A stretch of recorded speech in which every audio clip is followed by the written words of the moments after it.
দুটি মন্ত্র নিয়ে শুরু হয়েছিল ভারতের টি-20 বিশ্বকাপের অভিযান।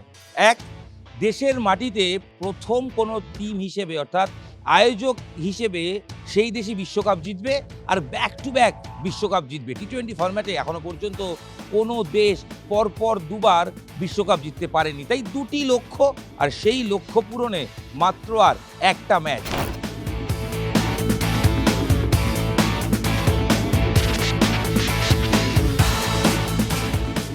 তৈরি আহমেদাবাদ, তৈরি নরেন্দ্র মোদী ক্রিকেট স্টেডিয়াম।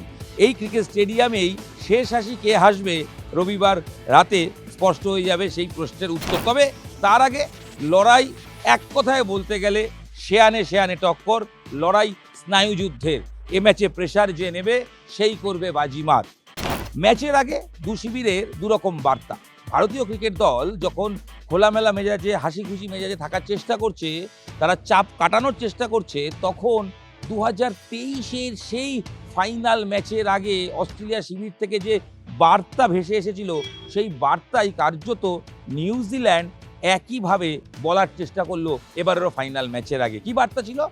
2023 মনে পড়ছে, প্যাট কামিন্স পিচে দাঁড়িয়ে প্রেস কনফারেন্সের আগে তিনি ছবি তুলেছিলেন। ছবি তোলার পর প্রেস কনফারেন্সে এসে বলে গিয়েছিলেন, আমাদের একটাই লক্ষ্য, 1,30,000 দর্শকের চিৎকার বন্ধ করতে চাই।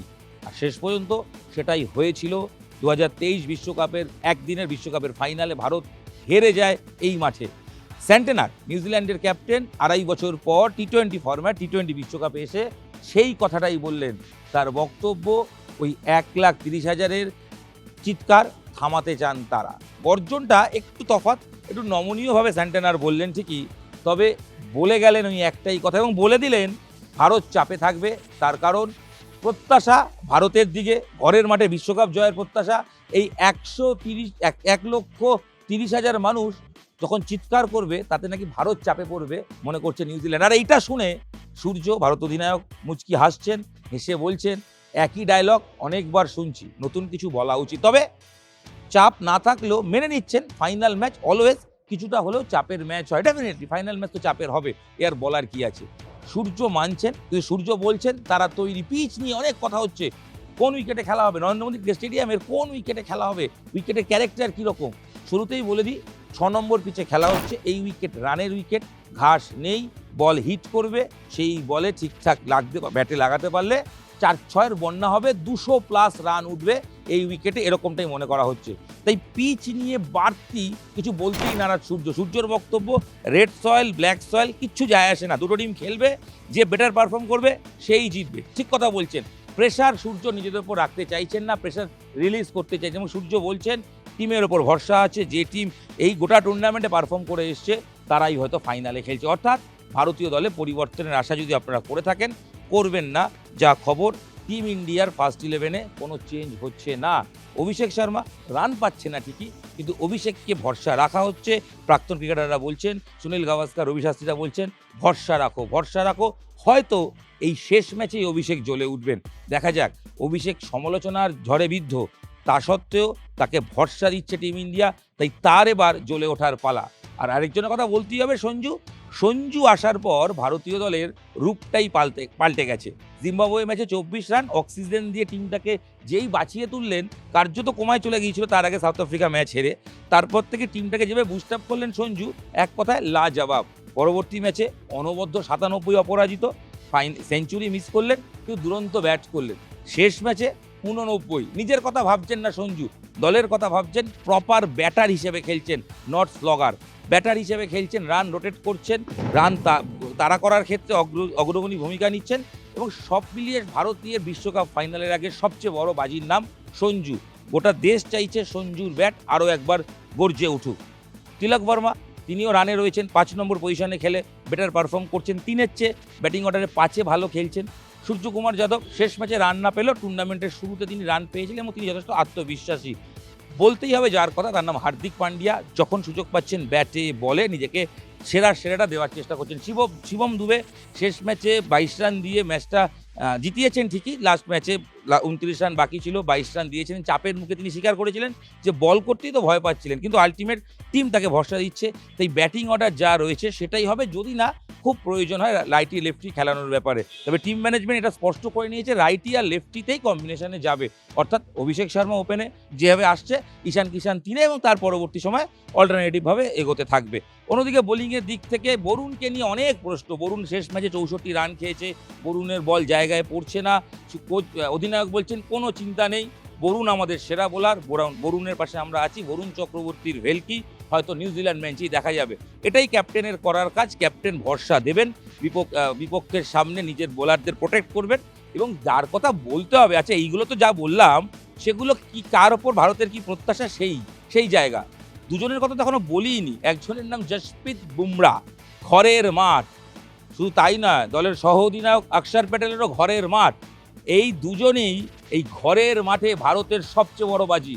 জসপ্রীত বুমরা সেমিফাইনাল ম্যাচে 254 রানের ম্যাচে কৃপন বোলিং করেছেন, মাত্র 33 রান 4 ওভারে। শেষের দিকে এসে 16 আর 18 নম্বর ওভারে 7 আর 8 রান এরকম করে রান দিয়ে গেছেন। হার্দিকও ভালো বল করেছেন বুমরাকে সঙ্গ দিয়ে।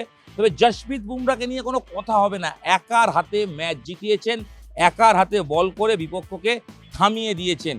একের পর এক ইয়র্কার যেভাবে বুমরা করতে পারেন বিশ্বের এই মুহূর্তে আর কেউ করতে পারেন না। তাই ভারতের অন্যতম ভরসা বুমরা, যার হাতের তালুর মতো এই উইকেট চেনা। এই উইকেটে বুমরা যে সেরাটা দেবেন এটা সবাই এক কথায় মানছেন। এবং তার সঙ্গে অক্ষর প্যাটেল কি করেছেন জানেন, আগের ম্যাচে 2টি ক্যাচ, একটা দৌড়ে গিয়ে উল্টো দিকে মুভ করে ক্যাচ ধরা, আর শেষ যে ক্যাচটা যেটা দরকার ছিল উইল জ্যাক্সের ক্যাচ, যে ক্যাচটা তিনি রিলেতে ধরেছিলেন, ধরার পর শিবম দুবের সঙ্গে ক্যাচ আউট করে, ওটাই কিন্তু টার্নিং পয়েন্ট ছিল। তাই কোনো ম্যাচে ব্যাটার জেতাবেন, কোনো ম্যাচে বোলার জেতাবেন, শেষ ম্যাচে কিন্তু জিতিয়েছে ফিল্ডিং। তাই ভারতকে আত্মবিশ্বাস দিচ্ছে ফিল্ডিং। তবে প্র্যাকটিসে ফিল্ডিংয়ে জোর দেওয়া হচ্ছে, প্র্যাকটিসে যাতে ক্যাচ মিস না হয়, কারণ এই স্নায়ুর লড়াইয়ের ক্ষেত্রে এটা হয়, ক্যাচ পড়ার একটা সম্ভাবনা থাকে। ভারী বলে প্র্যাকটিস, সেগুলো করা হচ্ছে।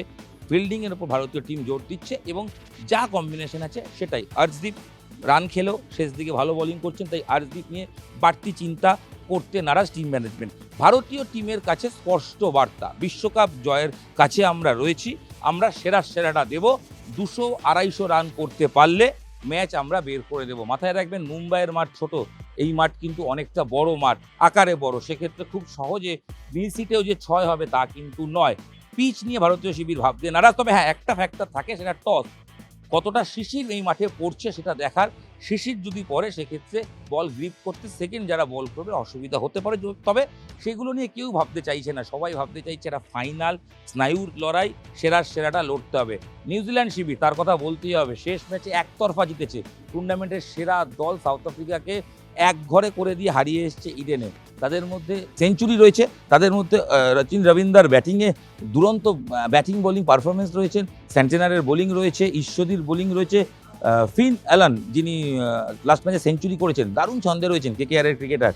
তার সঙ্গে কিন্তু প্রত্যেকে যারা খেলছেন, ম্যাট হেনরি থেকে শুরু করে যারা রয়েছেন, যারা খেলবেন, গ্লেন ফিলিপস, প্রত্যেকে ছন্দে রয়েছেন। এবং সবচেয়ে ইম্পর্টেন্ট পার্ট সেটা হচ্ছে নিউজিল্যান্ড ক্রিকেট দল, তারা শেষ সিরিজটা ভারতের সঙ্গে এখানেই খেলেছেন।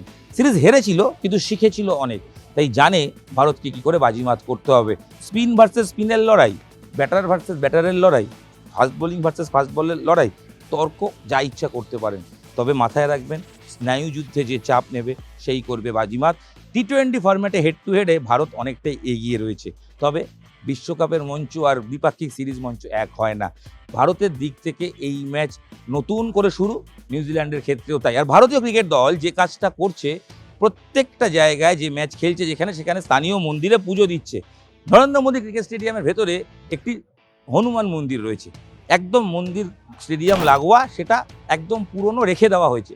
সেই মন্দিরে প্র্যাকটিসের আগে ভারতীয় দলের অধিনায়ক সূর্য, হার্দিক সবাই যান, গিয়ে পুজো দিয়ে আসেন। আসলে মাঠের কাছাকাছি মন্দির, সবচেয়ে ক্লোজ, সেই মন্দিরে গিয়ে প্রার্থনা যে ঈশ্বর যেন ভারতীয় দলের পাশে থাকে, তাহলেই বাজিমাত করা সম্ভব। 2023 সালে যে স্বপ্নভঙ্গ হয়েছিল, 2026-এ এসে যাতে সেই স্বপ্নভঙ্গ না হয়, এই স্বপ্নটা দেখতে চাইছে গম্ভীর ব্রিগেড। গম্ভীর জানেন যে এই ম্যাচটা জিতিয়ে দিতে পারলে তার কোচিংয়ে নিয়ে মাঝে মধ্যে যে প্রশ্ন ওঠে সেগুলো সব মুছে যাবে, সবাই বলবেন গম্ভীর তুমি সেরা। তাই এই ম্যাচটায় নিয়ে বাড়তি ফোকাস টিমকে বোঝাচ্ছেন, বার্তা দিচ্ছেন। টিমের মধ্যে ইউনিটি যেটা রয়েছে সেটা সবচেয়ে প্লাস পয়েন্ট ভারতের এই দলটার সবচেয়ে প্লাস পয়েন্ট হচ্ছে দলটার মধ্যে একটা বন্ডিং, সবাই সবার জন্য ভাবছে, সবাই সবার জন্য লড়ছে, সবাই সবার জন্য ঝাঁপিয়ে পড়তে চাইছে। রিঙ্কু খেলছে না, কিন্তু রিঙ্কু যেভাবে যখন ফিল্ডিংয়ে সুযোগ পাচ্ছে পারফর্ম করে দিচ্ছে। রিঙ্কু তার বাবা মারা গেছেন, তার একদিনের মধ্যে ফিরে এসে টিমে যোগ দিয়েছেন, অর্থাৎ টিমের বন্ডিংটা, বাঁধনটা অসাধারণ করে ফেলেছেন কোচ গম্ভীর। এবার শুধু সব রেডি, এক্সিকিউট করার পালা। সব মিলিয়ে ম্যাচের আগে প্রিভিউ যদি জানতে চান, পুরোটা শোনার পর যদি বলেন যে সবাই তো তৈরি, তাহলে চাপ কোথায়? চাপ আছে, চাপ আছে, প্ল্যান হয়েছে, এক্সিকিউট করায় চাপ আছে। এক্সিকিউট করতে হবে, যেটা ভাবতে হবে সেটা প্রমাণ করতে হবে মাঠে, আর যেটা সবচেয়ে বেটার করবে, ভুল কম করবে, সেই করবে বাজিমাত। তাই টস ফ্যাক্টর, পিচ ফ্যাক্টর ভাববেন না, ভাবুন এই নিয়ে চারবার বিশ্বকাপ ফাইনাল খেলছে ভারত। 2007 প্রথমবারই টুর্নামেন্টের আবির্ভাবে চ্যাম্পিয়ন, পরবর্তীতে 14-এ হেরে গেল শ্রীলঙ্কার কাছে, 2024 সালে এসে চ্যাম্পিয়ন হয়েছিল। 26-ও যাতে পুনরাবৃত্তি হয় এ প্রার্থনা তো গোটা দেশ জুড়ে চলছে। আর নিউজিল্যান্ড এখনও পর্যন্ত বিশ্বকাপ জেতেনি, একবারই ফাইনাল খেলেছে, অস্ট্রেলিয়ার কাছে হেরেছিল। নিউজিল্যান্ড আইসিসি টুর্নামেন্টগুলোতে নিঃশব্দে কিন্তু সাম্প্রতিক সময় বেশ ভালো করছে। টেস্ট চ্যাম্পিয়নশিপে তারা চ্যাম্পিয়ন হয়েছে, চ্যাম্পিয়ন্স ট্রফির ফাইনালে ভারতের কাছে হেরেছিল, কিন্তু ফাইনাল অবধি পৌঁছে গিয়েছিল। তাই সেই হারের বদলা তারা নেওয়ার চেষ্টা করবে, আর ভারত চাইবে নিউজিল্যান্ডকে হারিয়ে ইতিহাস তৈরি করতে, যে ইতিহাসের কথা শুরুতেই বললাম। অনুষ্ঠান রয়েছে, রাজনৈতিক ব্যক্তিত্বরা আসবেন পলিটিক্যাল পার্সন, সব থাকবে, বাট পারফর্ম করবেন ওই 11 জন ভারতীয়। 11 কেন, 15 জনের স্কোয়াড, সবাই রেডি বিশ্বকাপ জয়ের জন্য। মুহূর্ত, কাউন্টডাউন গোনা শুরু করে দিন। যত সময় এগোবে টিম তত বিশ্বকাপ ট্রফি জয়ের দিকে এগোচ্ছে। হাতে কি উঠবে? সূর্যর হাতে বিশ্বকাপ, একটু অপেক্ষা করে যান। আর তার আগে এই প্রিভিউটা শেয়ার করে দিন। আহমেদাবাদ থেকে আপনাদের সঙ্গে আমি ইরন রায় বর্মন ছিলাম। নিউজ 18 বাংলা ডিজিটাল এক্সক্লুসিভ ম্যাচের প্রিভিউ, ম্যাচ রিলেটেড আলোচনা, পিচ, ওয়েদার কীরকম থাকবে বলে দিই। গরম আছে কিন্তু বৃষ্টির সম্ভাবনা নেই, সেটাও একটা ভারতের পক্ষে যেতে পারে। তাই সব খবর সহজ করে আপনার মুঠোফোনে পৌঁছে দিলাম। এবার আপনি আপনার প্রেডিকশান লিখে ফেলুন। আমার কাজ এখানেই শেষ, ভিডিও এখানেই শেষ করছি। দেখা হচ্ছে পরবর্তী ভিডিওয়ে, সঙ্গে থাকুন, দেখতে থাকুন নিউজ 18 বাংলা ডিজিটাল। তবে এটাও ঠিক, ভারত যে খুব চাপমুক্ত তা কিন্তু নয়। ঘরের মাঠে ট্রফি জয়ের চাপ সব সময় থাকে, আর এই চাপটাকেই ইনক্যাশ করতে চাইছে নিউজিল্যান্ড। ভারত কী করে এটাকে পাল্টা দেয় সেটাই দেখার। আপাতত এখানেই শেষ করছি, দেখা হচ্ছে পরবর্তী ভিডিওয়ে। ধন্যবাদ।